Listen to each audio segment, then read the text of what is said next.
নমস্কার, আমি সম্বরণ। আপনাদের কাছে আজকে যে বিষয়ে কথা বলবো সেটা হচ্ছে বাংলাদেশ নাকি বলেছে ভারতবর্ষকে অ্যাটাক করবে। এটা একটা হাসির ব্যাপার না?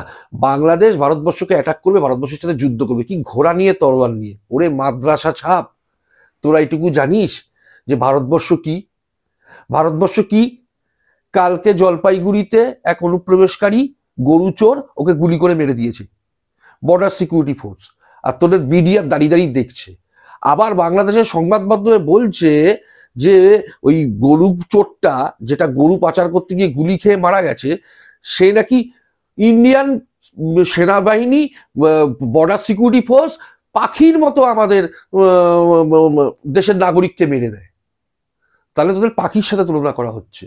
তোরা আসলে ওই পাখি, কাক ফাক এই ধরনের টাইপের পাখি পাখি যেগুলো আছে, কাক দার কাক এই ধরনের টাইপের পাখিদের সাথে তো তুলনা করা হচ্ছে। তোরা নিজেদের রয়্যাল বেঙ্গল টাইগার বলতিস না? ওইটা গুলো যে বিড়াল, রয়্যাল বেঙ্গল টাইগারের ওই দোড়া কাটা দাগ আঁকিয়ে দিলে যেটা হয় সেটা হচ্ছে তোরা।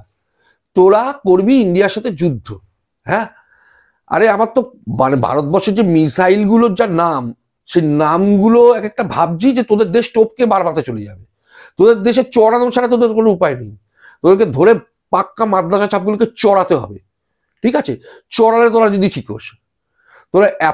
তোদের এত মাথা মোটা, এত তোদের মানে কি বলবো, এত তোদের মাথা মোটা, ওই মাদ্রাসা ছাপ বলে না, আর ওই মানে মোল্লা, কাঠ মোল্লা তোরা একটা। তোদের চড়ানো ছাড়া তোদের কোনো উপায় নেই, জেনে রাখ। কি হবে তোদের দেখ। তোদেরকে তোরা করে বলছিস কেন জানিস? তোদের আপনি আজ্ঞে ভদ্রতার সম্পূর্ণ তোদেরকে সবকিছু বলেছি, কিন্তু তোদের চরিত্র, যেই দেশ তোদের উপকার করবে তাদের সাথে তোরা মারবি।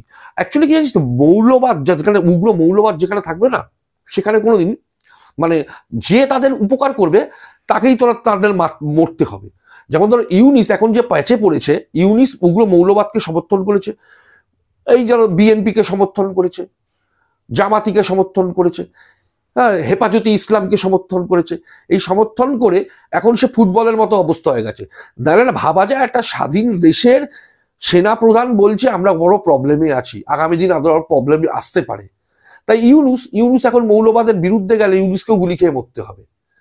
ইউনুস পালাবে তো, এটা ঘটনা, ইউনুসের উপায় নেই। আর ইন্ডিয়ার সাথে যুদ্ধের কথা ভাবছে বাংলাদেশ। ওই মানে কি বলবো, ওই তোদের তোদের বলে না, তোদের একদম তখনই 72 হুলের স্বপ্ন দেখিয়ে দেওয়া হবে। ভুলেও এইসব করতে যেও না, ঠিক আছে? ভদ্রভাবে বললাম, তুমি করে বললাম, আপনি করে বললাম, ভুলেও এইসব করতে যাবেন না। কি করে এখন বাংলাদেশ শান্তি বজায় থাকে? বাংলাদেশের কি অবস্থা জানেন আপনারা? আপনারা তো নিজেরাও জানেন যে বাংলাদেশের আলুর দাম 400 টাকা হয়ে গেছে। আলুর দাম 400 টাকা হয়ে গেছে, আর দুদিন বাদে 800 টাকা হয়ে যাবে। তখন কি করবেন আপনারা? আজকে টেক্সটাইল ইন্ডাস্ট্রি কি জায়গায় গেছিল বাংলাদেশের? ওই যে বাংলাদেশের একটা হারামজাদা নিজের বইয়ের শাড়ি পুড়িয়েছে, শাড়ি পুড়িয়ে দেখিয়েছে যে ইন্ডিয়ান পণ্য বয়কট। এইসব হারামজাদা দিয়ে দেশ চলবে? আরে দেশ চালানো একটা, আন্দোলন করা একটা। আপনাদের দেশে শেখ হাসিনা ছাড়া কোনো বিকল্প নেই। আমি বলছি শেখ হাসিনার অনেক ভুল ছিল, সেখানে শেখ হাসিনা অনেক বড় অনেক অপরাধ করেছে ছোটখাটো, কিন্তু যত করার মধ্যেও আজকে সাধারণ মানুষ কিন্তু শেখ হাসিনাকে চাইছে। তার একটাই কারণ, শেখ হাসিনার সম্বন্ধে সময় বাজার মূল্য যেরকম ছিল আর এখন বাজার মূল্য কি অবস্থা, লোক না খেতে পাচ্ছে না। আর ঘুরে ফিরে যত কিছু হবে সংখ্যালঘুদের উপর অত্যাচার, সংখ্যালঘুদের উপর অত্যাচার। সংখ্যালঘুরা বাংলাদেশের কোনো ক্ষতি করেনি, বরং সংখ্যালঘুরা বাংলাদেশে ছিল বলেই বাংলাদেশের এতদিন স্কুল কলেজ বিদ্যালয় এরকম ভাবে সুন্দরভাবে চলেছে। আজকে হিন্দু সংখ্যালঘুরা বাংলাদেশের যে কোনো বড় বড় ডিপার্টমেন্টের ভালো ভালো জায়গায় বসে আছে।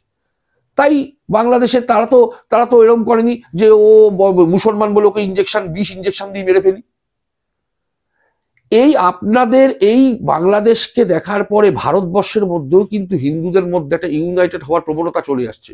মাসুম আক্তার বলছে যে হিন্দু রাষ্ট্রের দাবি আবার জোরালো হবে ভারতবর্ষে।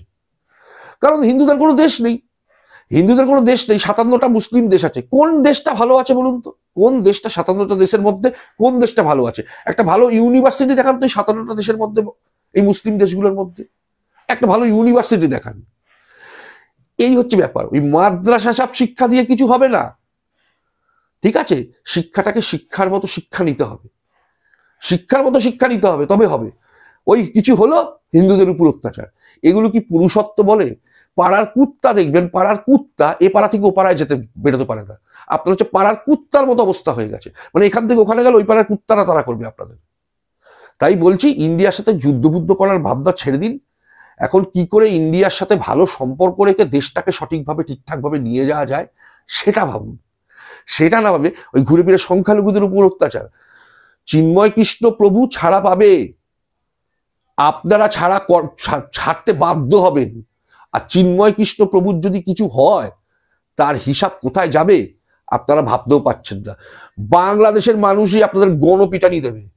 এই জামাত ফামাত যত বার বেড়েছে না, দেখবেন সময় এসে গেছে, ওয়েট অ্যান্ড সি। আপনাদের নিজের খবর নিজেদেরই খুঁজতে হবে। নমস্কার, আর কিছু বললাম না, আজকের মতো এখানেই বিদায় নিলাম।